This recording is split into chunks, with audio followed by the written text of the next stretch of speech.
Assalamualaikum warahmatullahi wabarakatuh. Baik, kami dari tim akuntansi dan bisnis pemasaran SMK Mambaru Lumjar pada kali ini akan menjelaskan materi tentang penataan produk. Pada pertemuan kedua ini, saya akan menjelaskan penataan produk bagi kelas 12 bisnis daring dan pemasaran. Baik, untuk penjelasan materi kali ini, yang pertama adalah kompetensi inti adalah menerapkan SOP penataan produk drink, food, fresh, kosmetik di supermarket. Dan kompetensi dasarnya adalah melaksanakan penataan produk drink, food, fresh, dan kosmetik di supermarket berdasarkan SOP perusahaan. Untuk itu sebenarnya tujuan dari atau capaian pada KD ini adalah kalian dapat memahami penerapan SOP penataan produk di supermarket. Ada banyak hal yang perlu diperhatikan dalam penataan produk di supermarket, apalagi berbeda jenis produk akan melakukan proses penataan produk pun yang berbeda. Untuk itu, saya kira sebagai teori awal akan kami jelaskan penataan produk secara umum terlebih dahulu. Dalam penataan produk diperlukan perencanaan yang optimal. Salah satunya memiliki sumber daya yang menguasai tentang penataan produk serta memahami jenis dan spesifikasi produk yang akan ditata. Intinya adalah sebagai pekerjaan displayer atau penataan produk diperlukan seseorang yang betul-betul memahami produk itu sendiri. Untuk itu dalam penataan, habis itu dalam penempatan, penyimpanan, dan lain-lain diperlukan pengetahuan dalam penataan untuk produk itu sendiri. Pengelompokan produk yang pertama adalah berdasarkan jenis produk. Tentunya produk-produk di supermarket itu tidak sedikit. Banyak sekali produk yang ada dan siap didisplay di dalam supermarket. Berdasarkan jenis produk itu terdapat peralatan rumah tangga, kosmetik, makanan, drink, food, dan lain-lain. Saya kira sebagai penata produk harus membedakan berdasarkan jenis produk terlebih dahulu. Setelah itu, setelah dipisahkan dari jenis-jenis produk, contohnya produk makanan, berdasarkan jenis produk makanan kita harus membedakan berdasarkan merek, karena kadang salah satu jenis makanan tetapi berbeda-beda merek itu juga melakukan proses pemisahan atau penataan produk secara terpisah, walaupun barang yang ada di dalam penataan produk tersebut tetap sama, dalam artian khusus makanan mie instan. Di dalam mie instan terdapat jenis-jenis serta merek-merek produk yang berbeda-beda. Untuk itu harus dipilah berdasarkan jenis produk, setelah itu berdasarkan merek dan produk. Yang berikutnya adalah berdasarkan ukuran produk. Saya kira sudah diketahui banyak sekali produk yang sama jenisnya, sama-sama jenis makanan, tetapi mereka berbeda produk serta memiliki ukuran produk yang berbeda-beda. Di sini saya berikan contoh. Nomor 1, jenisnya sama-sama minyak goreng, mereknya sama-sama Bimoli, tetapi submereknya itu ada dua macam, ada Bimoli klasik sama Bimoli spesial. Bahkan spesifikasi secara ukuran pun juga berbeda, ada yang refill 1 liter dan juga refill 400 ml. Saya kira contohnya begini, berarti dalam pengelompokan produk pada awal proses penataan produk kita harus memisahkan berdasarkan jenis produknya dulu, habis itu sudah ketemu dengan jenis produknya, habis itu dipisahkan berdasarkan merek, setelah mereknya dipisahkan berdasarkan ukuran produk tentunya. Begitu. Penataan produk memudahkan konsumen dan produsen. Maksudnya bagaimana? Jadi dalam proses penataan produk itu akan memberikan kemudahan bagi konsumen, karena ketika konsumen datang ke supermarket tujuannya adalah untuk mencari produk. Ketika produknya kita display dengan baik dan juga sesuai dengan jenisnya, sesuai dengan mereknya, berdasarkan ukurannya, saya kira memudahkan konsumen dalam melihat dan memutuskan untuk membeli ataupun tidak, dan juga kemudahan dalam memilih.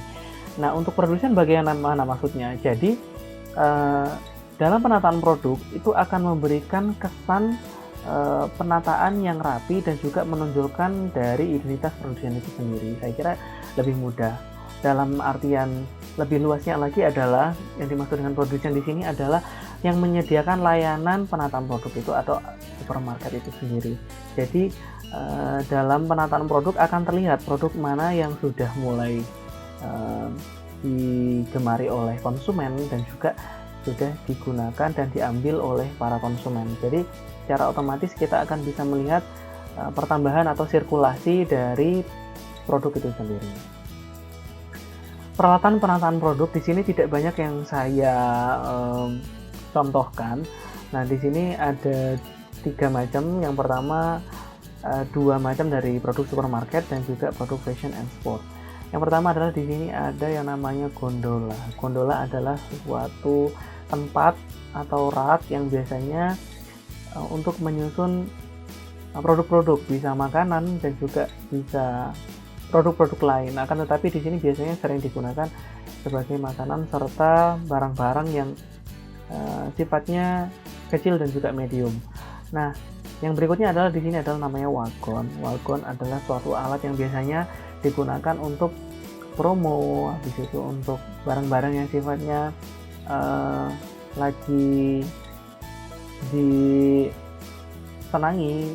Jadi biasanya di sini ditumpuk di sini, ditata dengan rapi, akan memberikan kemudahan bagi konsumen dalam memilih dan memilah. Yang terakhir adalah di sini fashion dan sport. Saya gunakan manekin. Biasanya manekin dari fashion dan sport ini bisa manekin utuh full body ataupun cuman setengah badan seperti ini. Nah, sekarang prosedur operasi standar atau POS penataan produk. Yang pertama adalah fungsi dari standar operasional di sini adalah yang pertama, fungsinya tentunya memperlancar tugas karyawan. Maksudnya bagaimana?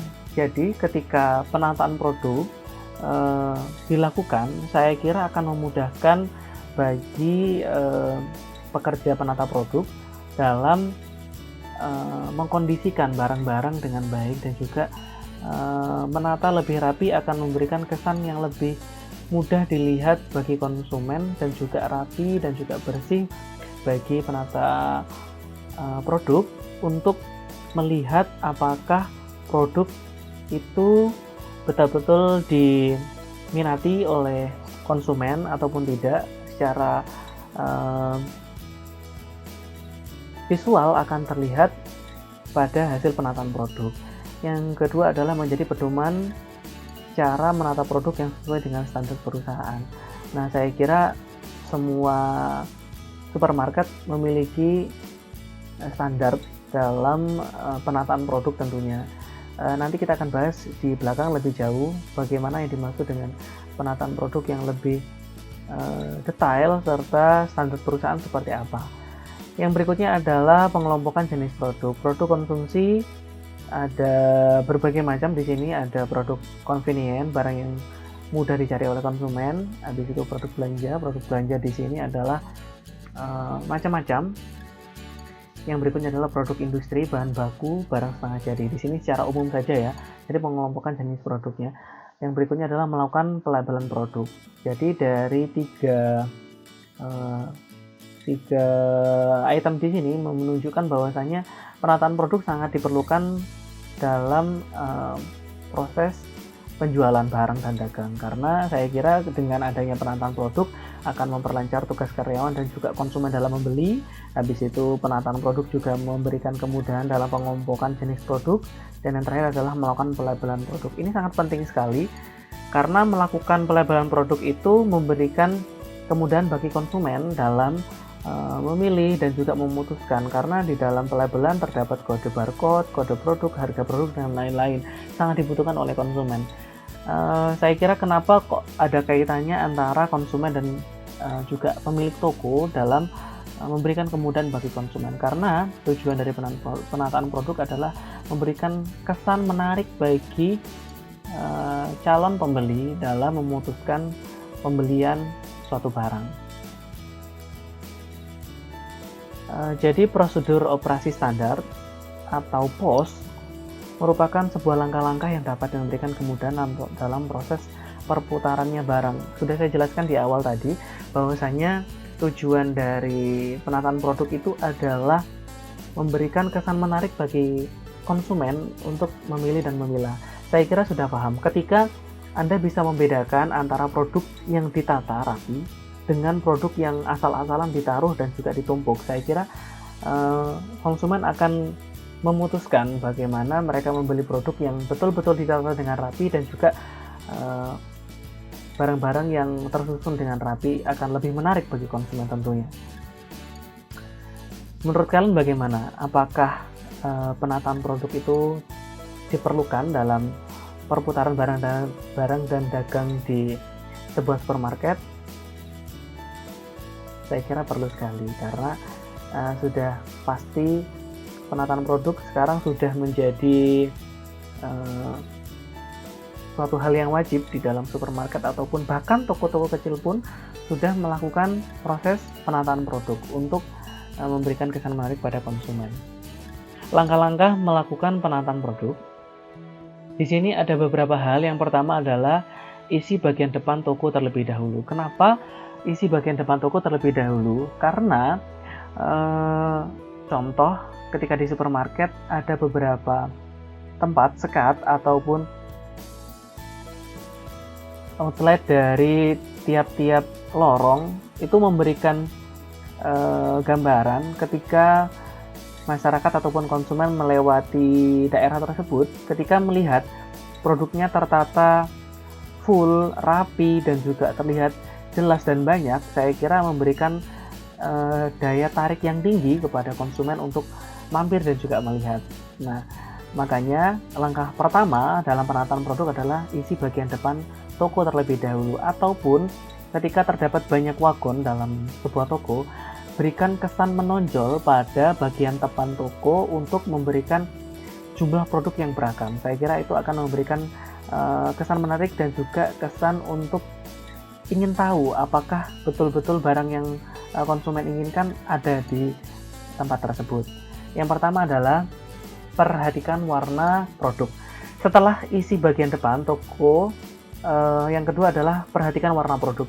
Apa hubungannya penataan produk dengan memperhatikan warna produk? Sangat jelas sekali, karena ketika produk ditata campur ataupun juga tidak dipisahkan berdasarkan jenis dan juga mereknya, saya kira warnanya akan sangat bertubrukan antara produk satu dengan produk yang lain. Untuk itu jadi penataan produk itu perlu sekali dalam menempatkan produk-produk berdasarkan warna produk, karena akan memberikan kesan lebih elegan. Kalaupun kalian sudah pernah ke supermarket, pernah mengunjungi supermarket yang besar, di situ walaupun satu jenis produk tapi berbeda merek, mereka biasanya menata produk berdasarkan warna yang paling gelap ke terang, ataupun sebaliknya dari warna yang terang menuju gelap.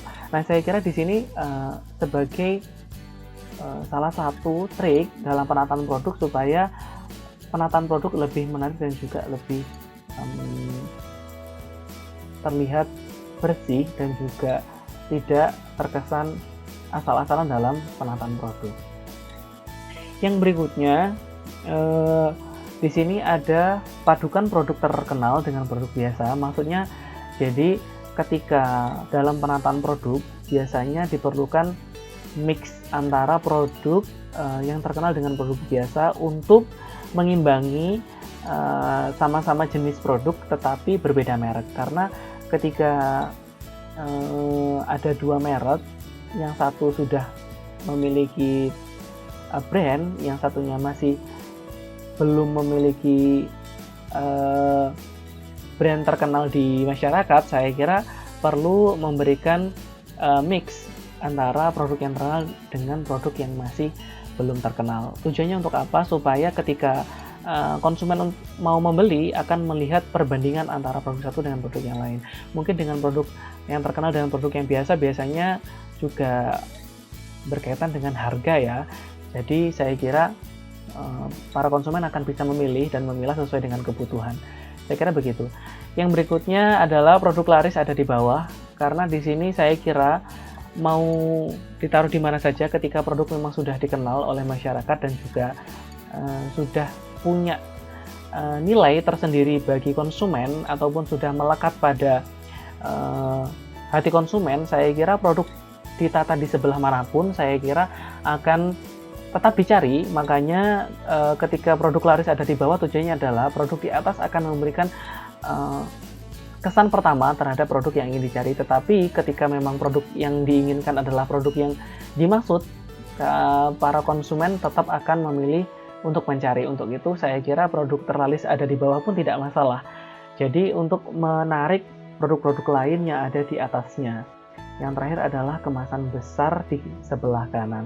Ini sebenarnya kayak sebuah peraturan yang sudah jelas ketika produk biasanya ketika jenisnya sama, habis itu dengan satu merek, mereka biasanya akan menata dari sebelah kanan untuk ukuran yang paling besar dan juga runtut ke sebelah kiri untuk ukuran yang lebih kecil. Saya kira perlu contoh untuk bagaimana yang dimaksud dengan penataan produk. Ada penataan produk.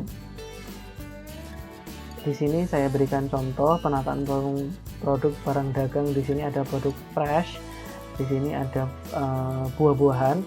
Nah, di sini seperti yang saya jelaskan tadi, kenapa dalam penataan produk di sini penggunaan warnanya tidak dicampur, dalam artian di sini ada buah yang warnanya mereka cenderung sama dan juga dikelompokkan karena di sini memberikan kesan lebih rapi, higienis dan juga lebih tertata dengan rapi. Penataan food and fresh di sini memiliki perbedaan ya, karena penataan produk untuk jenis fresh dan juga kosmetik itu memiliki prosedur penataan yang berbeda-beda. Jadi tidak sembarang dalam penataan produk. Nah, di sini untuk yang produk fresh biasanya mereka punya tempat sendiri, walaupun mereka bentuknya seperti wagon, gondola maksud saya, tapi mereka kalau untuk yang sayuran di sini contohnya harus menggunakan pendingin udara ya, pendingin atau suhu dingin untuk menjaga produk tetap bisa fresh dan juga siap di tangan konsumen dengan baik. Jadi penataan produk saya kira sangat penting sekali dalam langkah-langkah yang saya jelaskan di atas, karena isi bagian depan, perhatikan warna produk terkenal dengan produk biasa, dan juga kemasan besar di sebelah kanan, ini adalah salah satu langkah-langkah yang bisa digunakan dalam penataan produk. Saya kira cukup hari ini untuk penataan produk bagian awal, seperti harus memisahkan berdasarkan jenis, habis itu berdasarkan merek serta ukuran. Saya kira akan kita jelaskan lebih lanjut pada praktikum luring berikutnya untuk betul-betul kita pahami secara langsung apa yang dimaksud dengan penataan produk yang membedakan antara jenis dan juga merek serta ukuran. Saya kira cukup sekian.